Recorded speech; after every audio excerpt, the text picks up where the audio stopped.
Good morning, my tubies, my Teletubbies. It's me, Sheila Truelove. And today's topic for discussion is why Black people stay losing. Now, I know that I have made some videos that made a lot of Black men feel that I have something against them personally, and I don't. Because the love of my life, as you see here, was a Black man. He recently passed away on May 9th of this year. So when it comes to not being supportive of my own race of men or my own nation, that's bullery. At the same time, we have got to keep it real. I mean, let's stop kidding each other. Let's say the truth in terms of why Black people stay losing. The number one reason why African American people stay losing is because instead of building up their own and uplifting their own, encouraging, motivating, and glorifying their own race of women, you look, if you uplift your own race of women, race, we're talking about just race. Anytime you uplift your own race, you're uplifting your own nation. Now, you see my man here. This is Gregory Elliott. There's no way in all hell could you pour any other race of woman on this man if it's not an ebony woman. And 9 times out of 10, he dates women his own skin tone, definitely. I think I'm the lightest skinned female he's ever been with. Gregory is dark skinned, gorgeous dark skinned man, actually.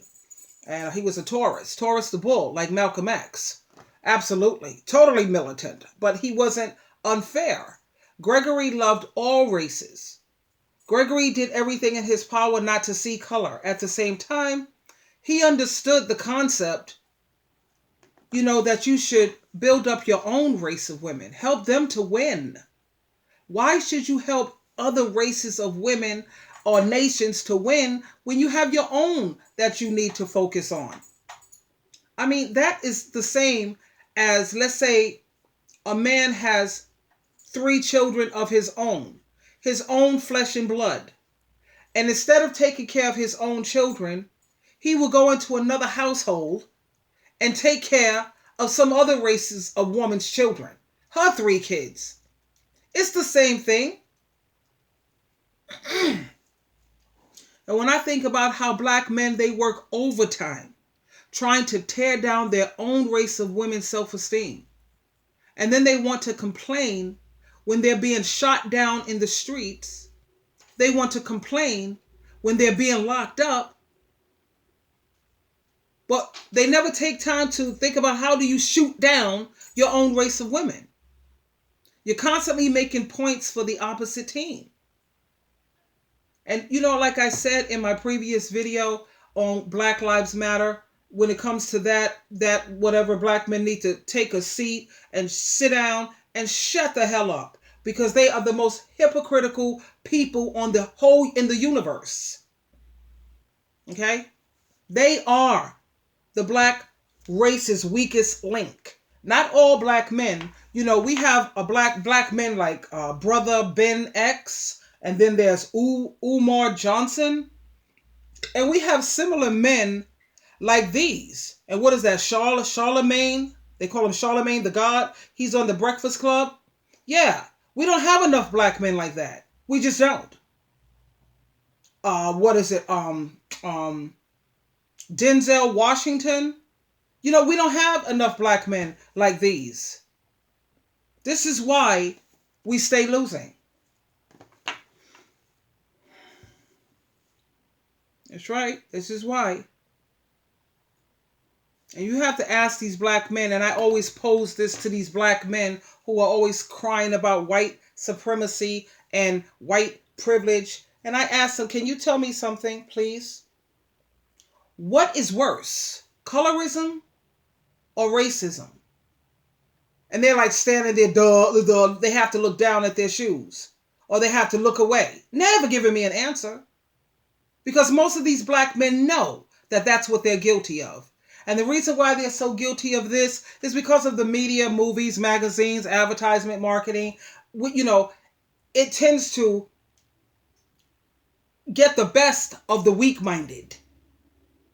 And we have so many of these black men out here smoking dope, crystal meth, crack, heroin. I mean, their brains are eaten up. It's weak. Their brains are fried. Now, the reason why I focus on the black man is because they are supposed to be the backbone of the community. Why should women, black women, have to keep on doing what our black men are supposed to be doing? But they're so busy out there thinking with their penis. Again, why black people stay losing.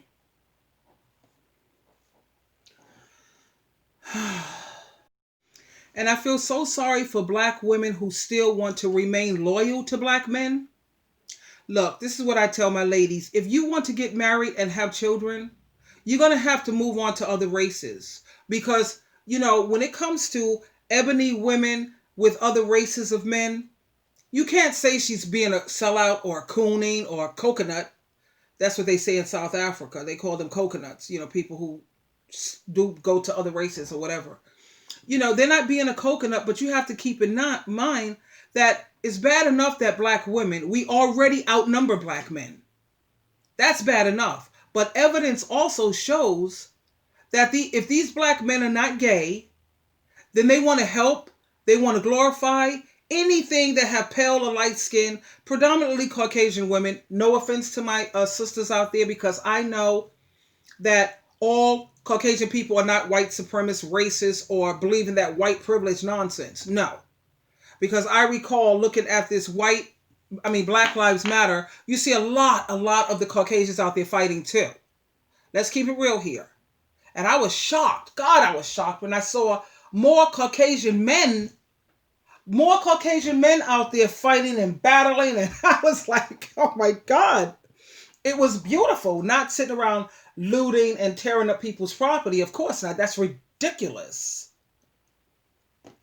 So it's not like I'm trying to tear down a Caucasian race or what have you.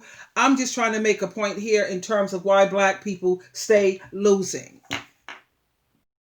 And the main reason is because black men are always playing for any other team, helping them to make points rather than their own nation and their own race. And it's very sad and it's very disturbing. And I know that black men, to get them to understand things, sometimes you have to use an analogy like sports. Okay, let's just say we have Kobe Bryant, Jordan on our team. This is the Black American side. This is our team. And then you got the other opponent. You got the black dudes supposed to be on our team. They're sitting over there making points for the other team, helping them to win. Now, what kind of sense does that make? You know, this is the point that I'm trying to make, and they don't seem to understand it. And they know that they really don't have a right to be marching when it comes to racism, because that's when I bring it to their attention. Let's talk colorism, black man. Silence is in the room. Listen. You don't hear anything from them. You know, when it comes to this Black Lives Matter and the marching and everything, I can certainly understand the anger and the frustration of what's going on in society today. However, you know, you have a lot of people saying that it's just a setup or it's just a plan that, you know, that the white supremacists are trying to. I don't give a damn about all that. I really don't. Instead of sitting around trying to figure out if it's a setup or a plan, what black people need to do is start fighting back with their minds. They need to prepare and empower our communities by giving our money to the black businesses in all our areas, and let the black businesses come together as one and try to build corporations, grocery stores, hair salons. Man, I was freaking out when I learned how much money black women spend on hair. These black women spend damn near almost $1 billion in hair. Now, shouldn't that money be going to our own communities, to our own people, instead of sending it over to the Chinese or all of these other countries or whatever?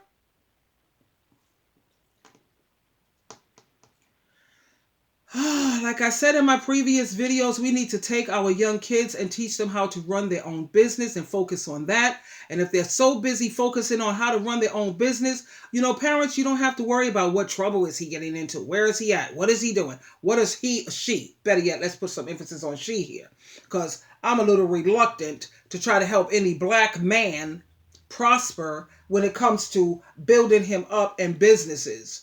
Because the moment they get to a certain status or start making a little money, the first thing they do is turn on their own race of women. Majority of, I'm not going to say majority, but a great large number of them.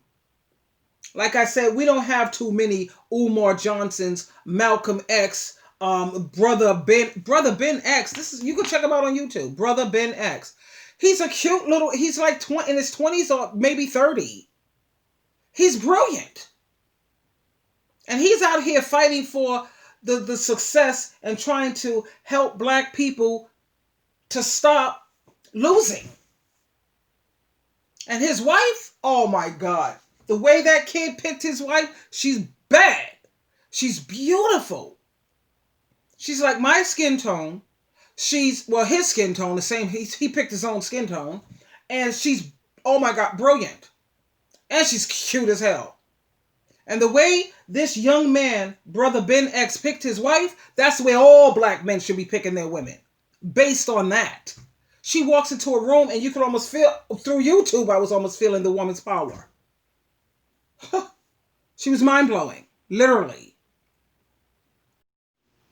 When I see an ebony woman, an ebony American lady with another race of man, you can't say that she's wrong. You can't say she's a sellout or she's cooning or she's a coconut, because 40% of black men are in jail.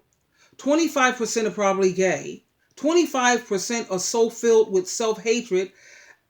They have this hatred towards their own race of women, which I don't understand that crap at all.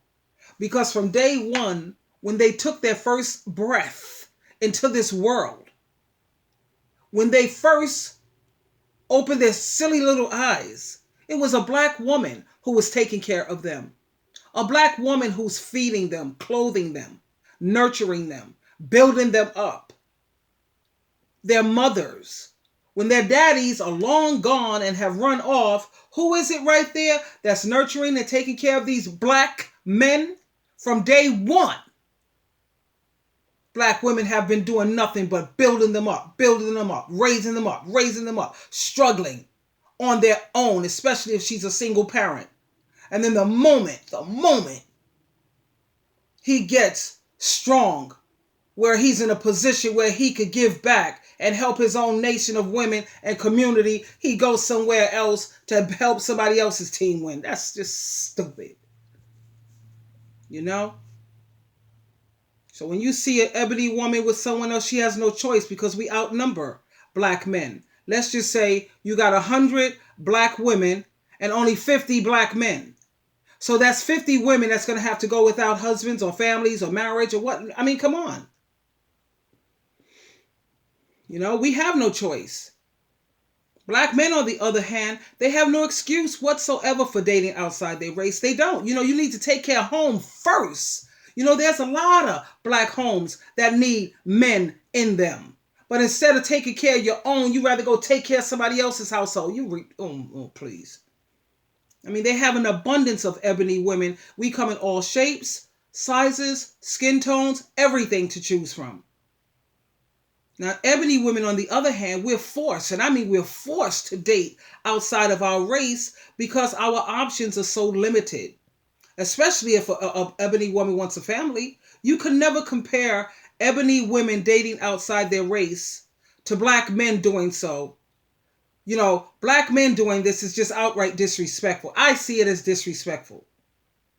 And I feel that, any Caucasian or whatever who's with a black man, and I'm not a racist and I know love have no color, all they do is help to keep black people fighting among themselves.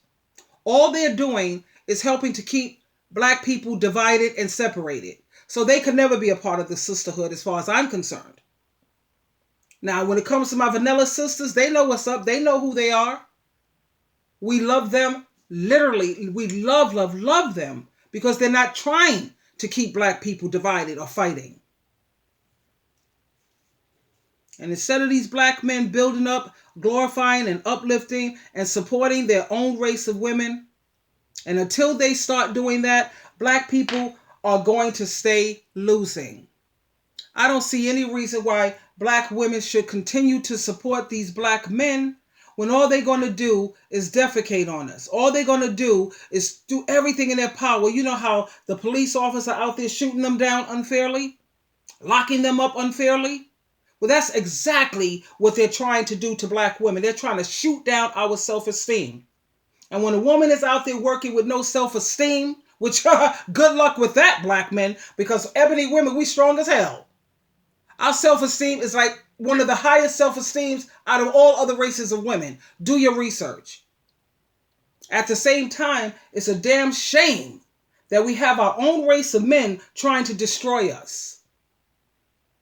Our own race of men. Well, not even men. I don't even call those things men. You hardly ever see a black man dark-skinned with his own skin tone. Like I said in my previous video, I still don't understand how your own skin tone don't turn you on. How can your own skin tone not turn you on when you love who you are? Looking at another person of color with a skin tone similar or close to mine, that's a beautiful, beautiful reminder of my strength, my beauty, and my courage.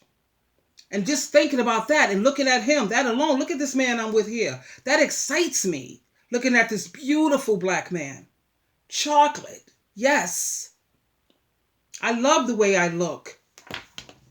I love the way I look.